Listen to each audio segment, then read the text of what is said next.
शुक्रवार रात 8 बजे सिर्फ लेमन न्यूज पर।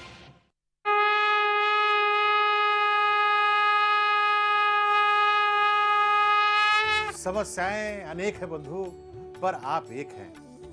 ग्रह नक्षत्र का खेल है, बाकी सब फेल है।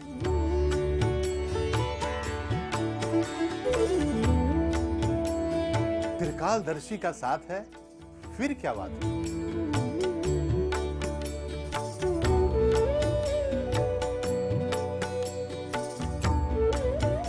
तो देखिए त्रिकालदर्शी मेरे साथ। त्रिकालदर्शी देखिए शनिवार रविवार रात 8 बजे पंडित सुभाषित राज के साथ सिर्फ लेमन न्यूज पर।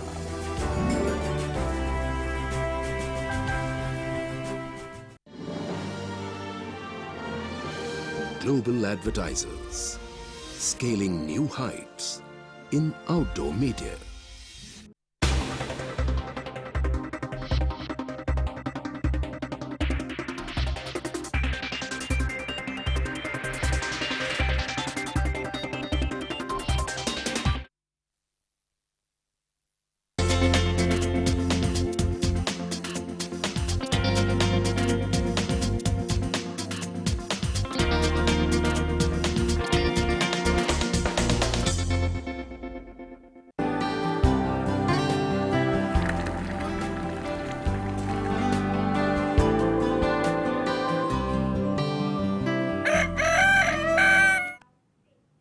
नमस्कार, गुड मॉर्निंग। लेमन न्यूज के इस खास पेशकश लेमन गुड मॉर्निंग शो में आप सभी का बहुत बहुत स्वागत है। मैं हूं सुधा सिंह। रोज की तरह आज भी हम लेकर आए हैं उन खबरों को जिन्हें अखबारों में सुर्खियों का रूप दिया गया है और आपको रूबरू करवाएंगे उन खबरों से। लेकिन सबसे पहले बढ़ेंगे अपने पहले भाग की ओर।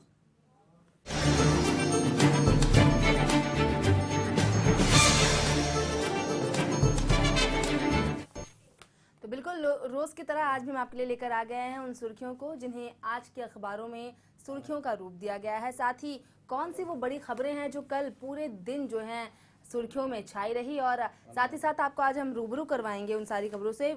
आज सबसे पहले शुरुआत करेंगे नवभारत से, जो इस वक्त मेरे हाथ में है। मैं आपको बता दूं, नवभारत में जो पहला हेडर दिया गया है वो साफ तौर पर आम जनता को लेकर दिया गया है। बता दें आपको कि जीना होगा और महंगा। अब इस हेडर से ही आप साफ साफ अंदाजा लगा सकते हैं कि इसका क्या मतलब होगा। जी हाँ, जो जनता है उनकी जेब पर फिर एक बार मोदी सरकार का डाका पड़ने वाला है।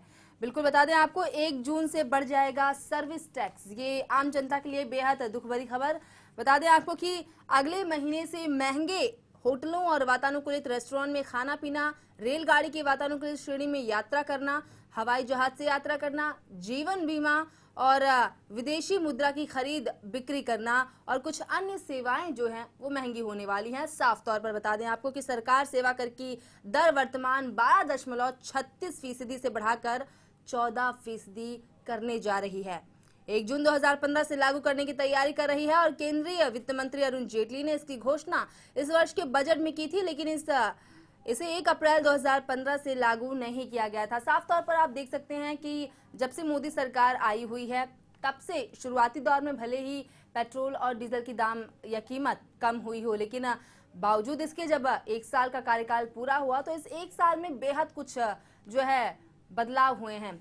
चाहे वो भाड़े हों या फिर चाहे पेट्रोल और डीजल की कीमत हो या फिर अब बाकी सारी जो आम वस्तुएं हैं जो आम जनता रोजमर्रा के जीवन में उपयोग करती है, उन सभी पर जो है एक बार फिर महंगाई छाने वाली है। बता दें आपको, साफ तौर पर ये बात आज कही गई है, यानी सुबह की शुरुआत में ही आपको ये सबसे चौंकाने वाली खबर आज हम हमारे लेमन न्यूज के माध्यम से आपको देना चाहते हैं कि साफ तौर पर जो टैक्स है, सर्विस टैक्स, वो बढ़ जाएगा। और सर्विस टैक्स बढ़ेगा तो साफ तौर पर बात है कि जितनी भी चीजें हैं, जो आम वस्तुएं हैं, जैसे कि रोजमर्रा की चीजों में जो उपयोग में आती हैं, वो सारी चीजें महंगी हो जाएंगी और आम जनता जो है उनके लिए बेहद दुख भरी खबर। इसके अलावा इसमें यह भी लिखा है कि शिक्षा भी जो है वो महंगी हो सकती है। बता दें आपको, अभी तक जो व्यवस्था है उसके मुताबिक 12% के सर्विस टैक्स के साथ ही इस पर एजुकेशन सेस, सेकेंडरी और हायर एजुकेशन सेस भी लगता है। और सबको मिला दिया जाए तो सेवा कर की दर 12.36% बैठती है, लेकिन इस बार के बजट में सर्विस टैक्स के साथ ही दोनों सेस का विलय कर दिया गया है। और बता दें आपको, एक सामान 14% की सेवा कर की घोषणा कर दी गई है। सब कुछ महंगा होने वाला है, चाहे वो यात्रा हो या फिर कोई बीमा हो, जीवन बीमा हो, या फिर साफ तौर पर किसी मुद्रा की खरीदी या बिक्री हो, सोना चांदी हर कुछ महंगा होने वाला है आने वाले 1 जून में। इसी के साथ इस पूरी चर्चा में हमारे साथ स्टूडियो से हमारे साथ मौजूद हैं और शामिल होने वाली है हमारी संवाददाता तन्वी परमार।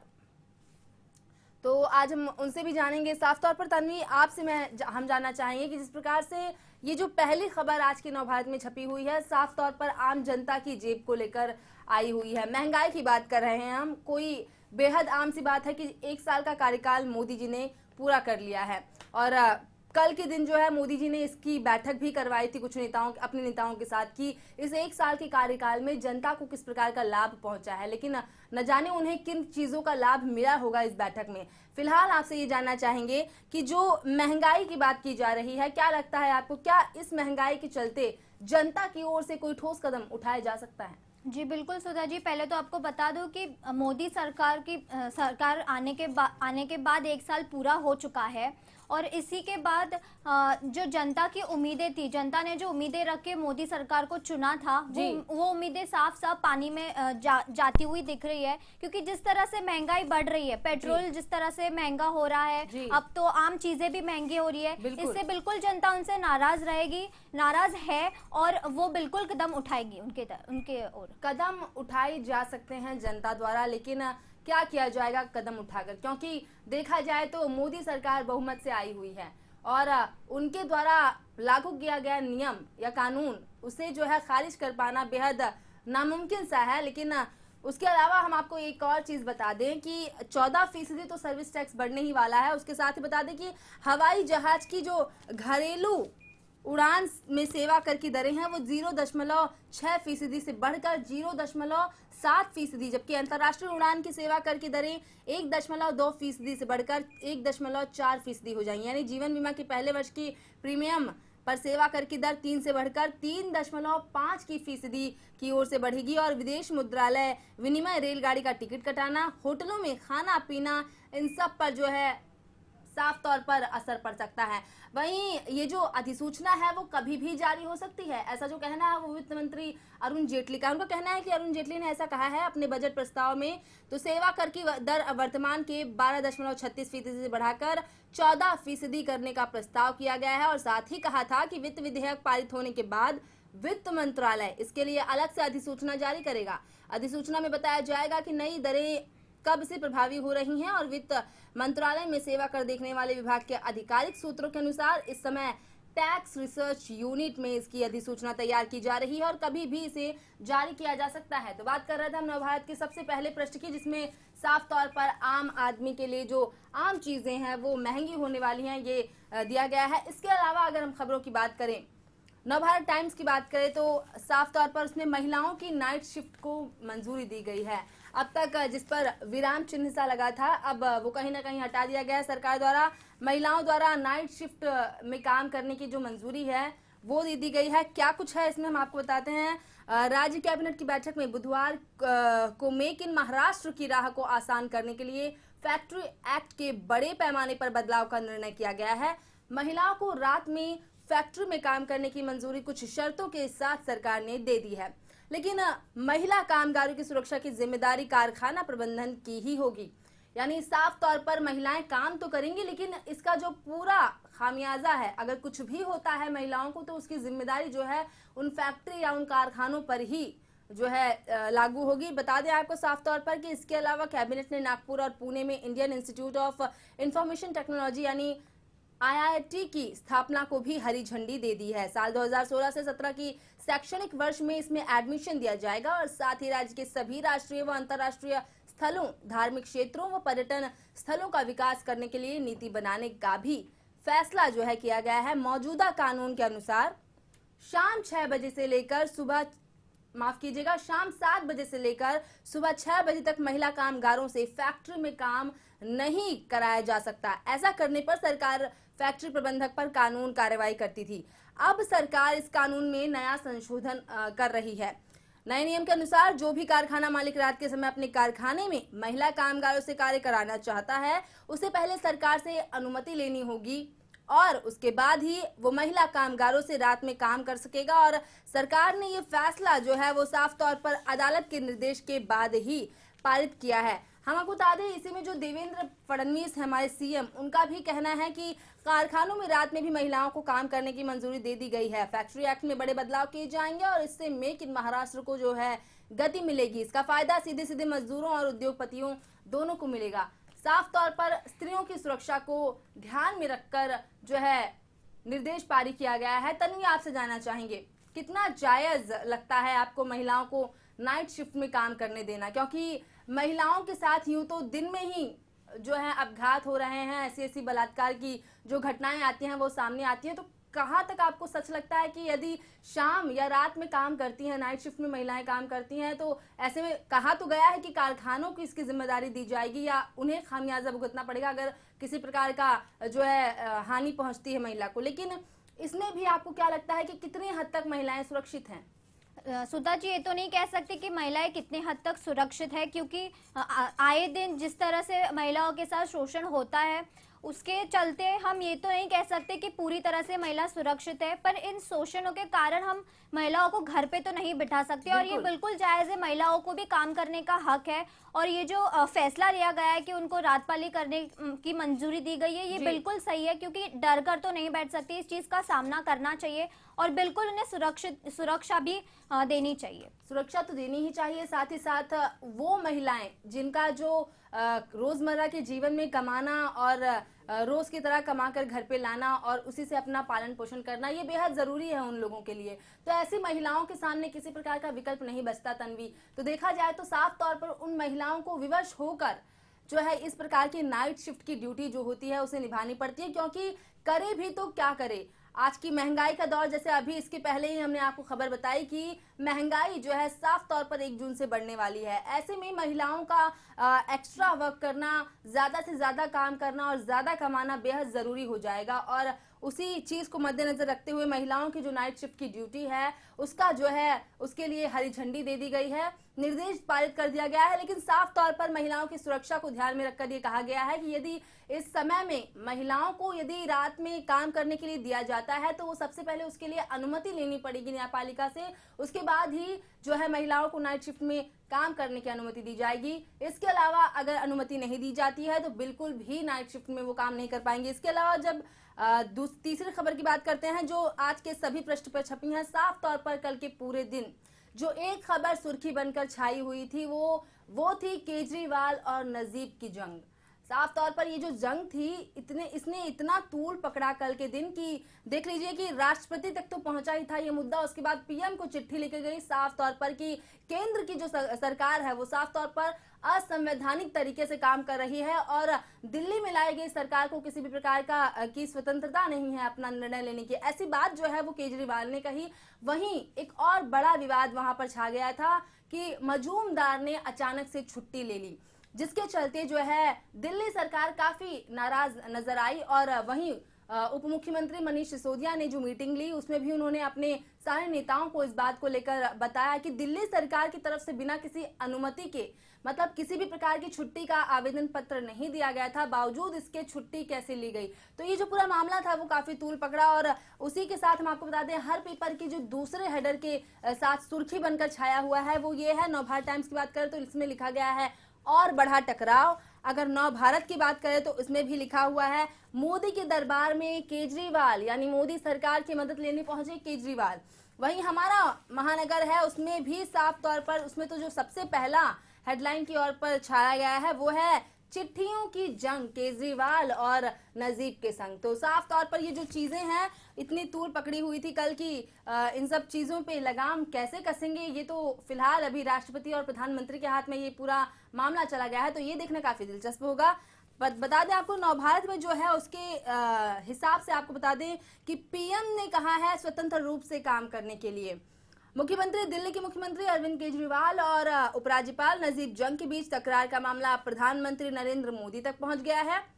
केजरीवाल ने पीएम को लिखी चिट्ठी में केंद्र सरकार पर दिल्ली प्रशासन को चलाने की कोशिश का आरोप लगाते हुए साफ तौर पर ये कहा है कि दिल्ली प्रशासन को चलाने की कोशिश की जा रही है, सरकार को स्वतंत्र रूप से काम करने दिया जाए।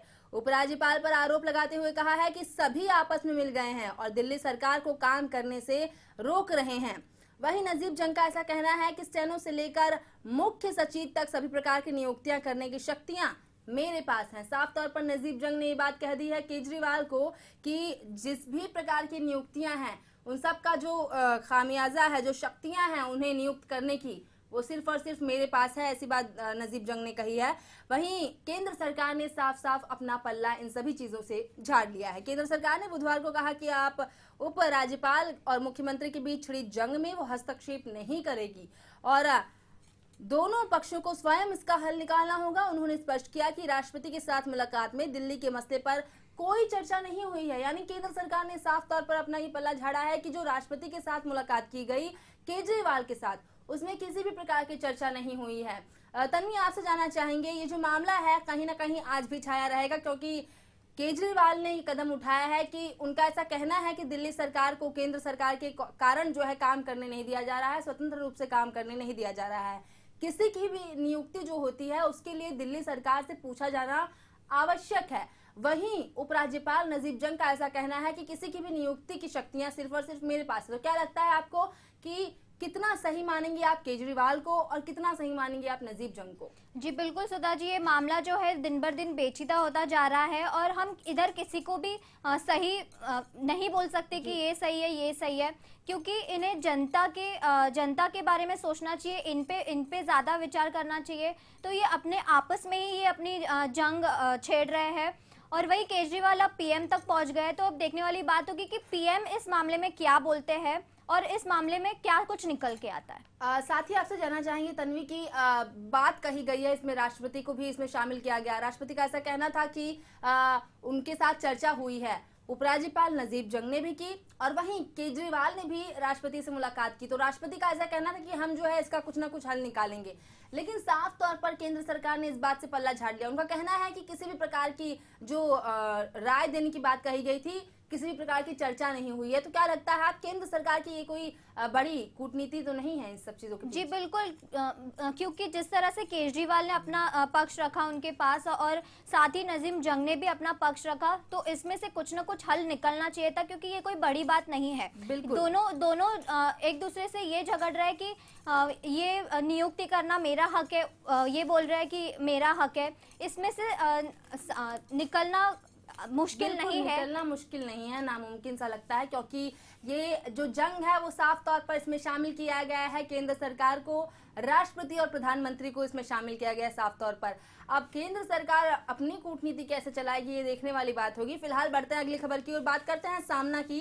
सामना के मुख्य पृष्ठ में आज क्या छपा होगा ये हम आपको बताना चाहेंगे कि आज के मुख्य पृष्ठ में सबसे पहली जो चीज छपी है वो है मुसलमानों ने किया मंदिर के लिए भूदान। बेहद बड़ी खबर है अपने आप में। बता दिया आपको कि किसी मुसलमान द्वारा मंदिर के लिए भूदान करना ये अपने आप में सच में एक बड़ी खबर है, क्योंकि मुस्लिम द्वारा अभी तक जो भी चीजें हुई हैं उसको मद्देनजर देखते हुए यदि मंदिर के लिए वे कोई भूदान करते हैं तो वे बहुत ही आश्चर्यजनक बात होगी। क्या लिखा है हम आपको बताना चाहेंगे। इसमें साफ तौर पर लिखा गया है कि अगर कोई ये कहे कि मुसलमान ने मंदिर के लिए अपनी जमीन दान कर दी तो शायद ही कोई यकीन करे, लेकिन ये बात सच है। बिहार में दुनिया का सबसे बड़ा मंदिर बनने जा रहा है और इसके लिए मुसलमानों ने भी दान में जमीन दी है।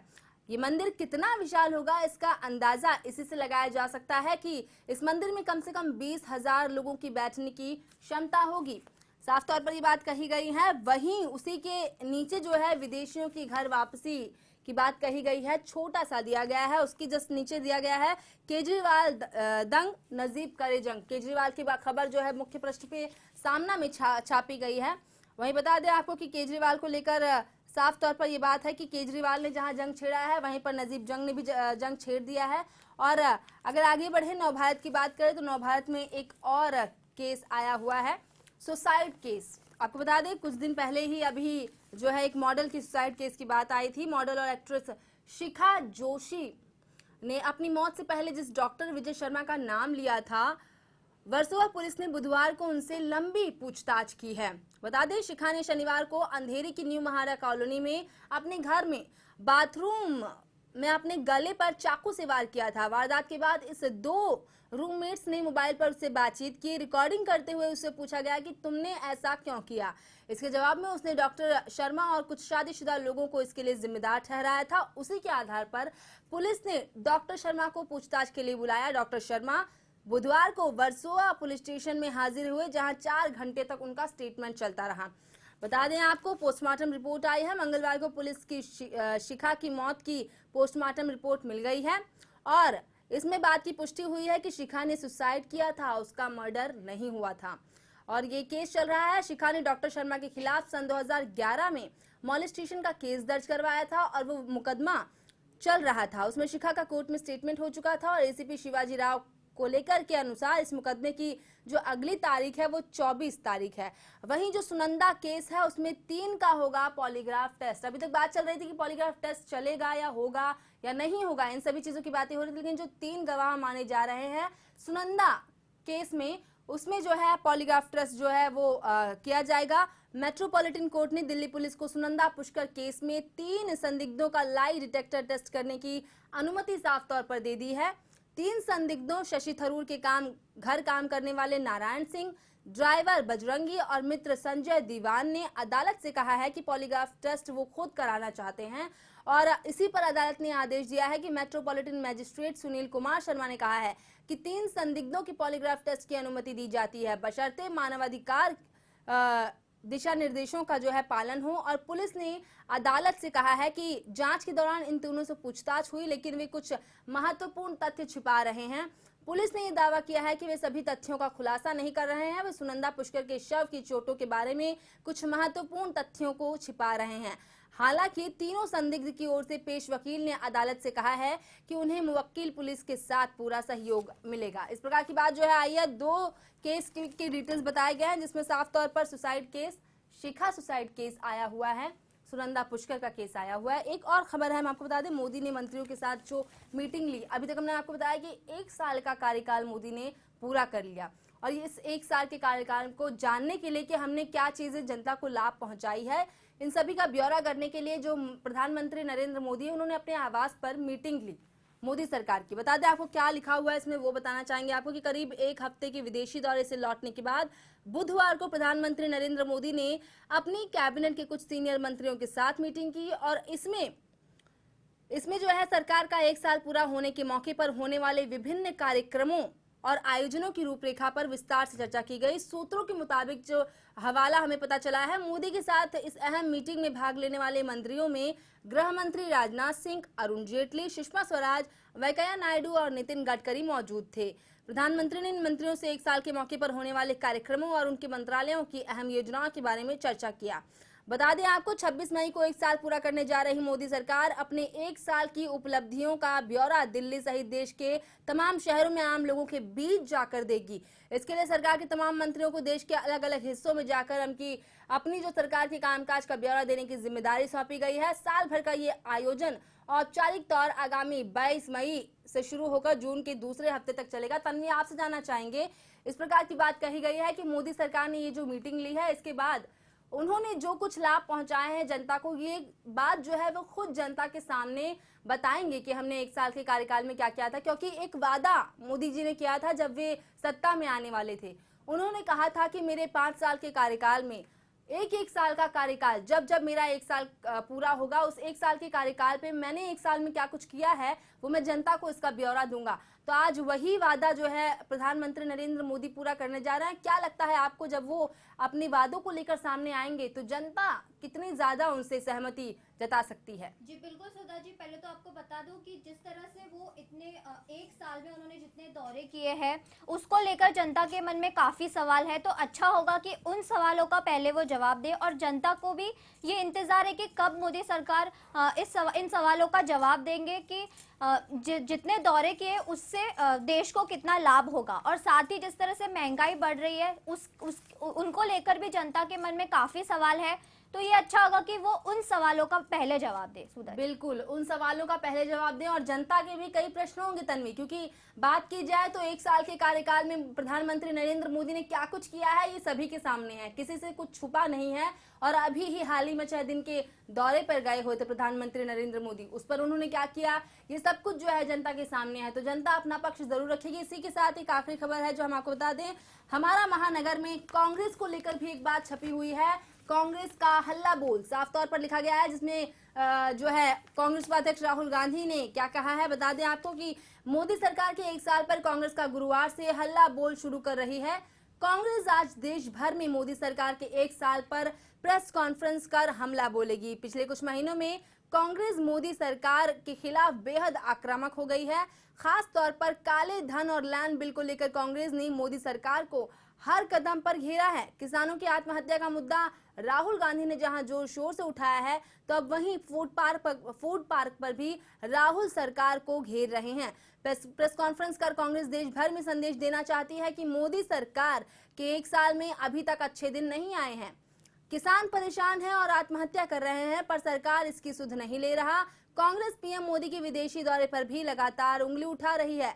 वहीं कांग्रेस नेता जयराम रमेश ने कहा है कि इस बात की पूरी संभावना है कि राहुल गांधी इस साल कांग्रेस अध्यक्ष का पद संभाल लेंगे। साथ ही उन्होंने जो है साफ तौर पर ये कहा है, ये उम्मीद जताई है कि राहुल के नेतृत्व में देश की सबसे पुरानी पार्टी कांग्रेस अपना खोया हुआ गौरव फिर से हासिल करेगी। और हैदराबाद में एक साक्षात्कार में जयराम रमेश ने कहा है कि हमें इस बात की पूरी उम्मीद है कि 2015 में राहुल कांग्रेस अध्यक्ष का पद संभाल लेंगे। इस प्रकार की जो खबरें थी वो हमने आपको बताई एक एक करके। जो महंगी सरकार है वो भी आने वाली है और मोदी सरकार अपने काम का ब्यौरा देगी। इस पूरे चर्चे में हमारे साथ शामिल थे स्टूडियो से हमारे संवाददाता तन्वी परमार। तन्वी, बहुत बहुत धन्यवाद आपका इस पूरी जानकारी के लिए। तो बता दें आपको कि खबरों को हमने आपको बताया कि आज क्या कुछ कल के दिन जो सुर्खियां थी उन्हें आज सुर्खियों के रूप में उतारा गया है। बहरहाल वक्त हो चला है आपसे विदा लेने का, चूंकि हर बार की तरह इस बार भी हमने आपको रूबरू करवाया उन खबरों से जो आज की सुर्खियां बनी हैं। कल भी हम हाजिर होंगे इसी समय, लेकिन तब तक के लिए मुझे दीजिए इजाजत। और इसी के साथ जाते जाते हम आपको छोड़ जाते हैं आज के सुविचार पर। जल्दी सोना और जल्दी उठना इंसान को स्वस्थ, समृद्ध और बुद्धिमान बनाता है।